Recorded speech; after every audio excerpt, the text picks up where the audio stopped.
What's going on, guys? I just wanted to make this short video on how to time the ignition on these AC WD and Wd45 tractors, because I have not yet to find a video that really explains how to do this, and it's such a headache trying to figure out how to do these things. But anyway, here's a short video on how to do it. Step one, these tractors came factory with a hand crank. You want to put that hand crank on the front right here and push it in and rotate the engine until the number one cylinder gets on top dead center. And you can figure that out by getting a piece of wire. This is a plastic like utility flag. You take the spark plug out, you feed it down in there until you feel the piston. Once you feel the piston, you can watch it or you can feel with you'll have both hands. I only have one. Stick that down in there and crank it. You will feel this thing either go down to begin with, and then it'll bottom out and come back up. But what you want the piston to be, the number one piston to be at the very top. So you will feel it come to the very top. And a lot of people say on the flywheel, there's a mark on the flywheel, but every Allis tractor I've ever worked on, WD, WD45, has more than one mark on the flywheel, and you can never get it right. This is to ensure you that it is on top dead center, that you're not getting it wrong if you do it this way.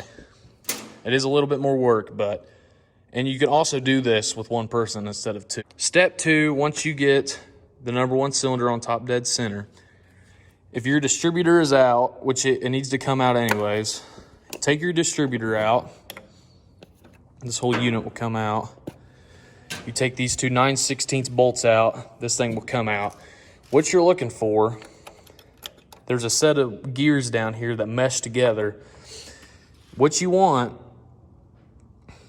these things can mesh either way, but you want this rotor, this thing is ran before, so it's not perfect, but you want this to be in line with number one cylinder. You essentially want this to be just like that. With your rotor facing number one cylinder, with these loose, you can feed these back in here. With this loose, this base will turn. You want to turn the base until those points just start to open. And you'll feel it, the thing kind of like click, click, click. You want to rotate that until it just starts to open. Lock these down with a 9/16 wrench. With your distributor in properly, you want to make sure that your firing order, these plugs are in the right order. Your firing order says right here 1, 2, 4, 3. That basically, you want your rotor, it'll hit on this one first. So it'll be 1, 2, 4, and 3, and then your center one goes right there to the coil. So also, on a different tractor I timed it and I timed it and I timed it and I timed it. I did this process over and over. It only ran on 2 cylinders for the longest time. At that point, I started going through my list and I was like, I need fuel, air, and spark, and compression, which I did a compression test. I had compression. I knew it had spark because I had all the plugs out. They were popping 1, 2, 4, 3, 1, 2, 4, 3. There's got to be a fuel issue. With the engine running on 2 cylinders, and you may think this is an ignition issue if it's only running on 2 cylinders, but what I encourage you to do, back in here, there's these gaskets. You can see them silver gaskets right down in there. With the engine running, I had the hood off. I sprayed starting fluid on those while it was running.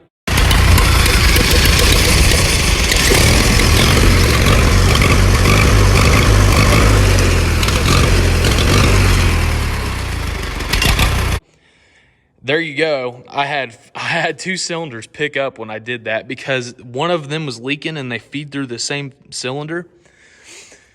And I noticed that the plugs were fouled on 2 of the cylinders and the other 2 were clean. That means it was only running on 2. So if you have an engine that's running on 2 cylinders, I encourage you to do that, but I also encourage you to time it also. So if you ever run into an issue like that, and then let me go back.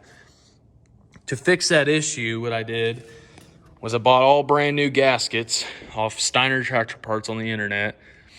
I cleaned both surfaces with a wire brush. Then I took high temp silicone, did a little bit on the manifold, stuck my gasket on, did some on the gasket, and I did that on all 4 of them, and then I slid the thing on there, and it runs like an absolute top. So anyway, that's my short video. I hope this will help you guys out, because I've yet to find a video that really explains this stuff. So I'm hoping I can make some more AC content maybe, but anyway, we'll catch you guys later.